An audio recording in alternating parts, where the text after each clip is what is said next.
So I'm going to tell you a very quick and effective home remedy for school-going children facing cough, cold and congestion during this extreme cold weather and the hazardous air pollution we have in Delhi.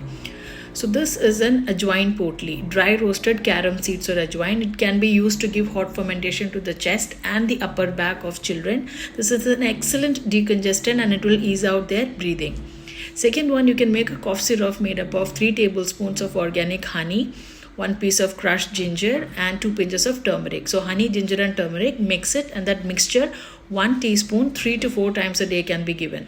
Apart from this, giving a piece of rock sugar or mishri or a handful of black raisins or 1 tablespoon of amla juice diluted with warm water once daily. So all these things can definitely improve their immunity, soothe their sore throat and remove the chest congestion. Thank you.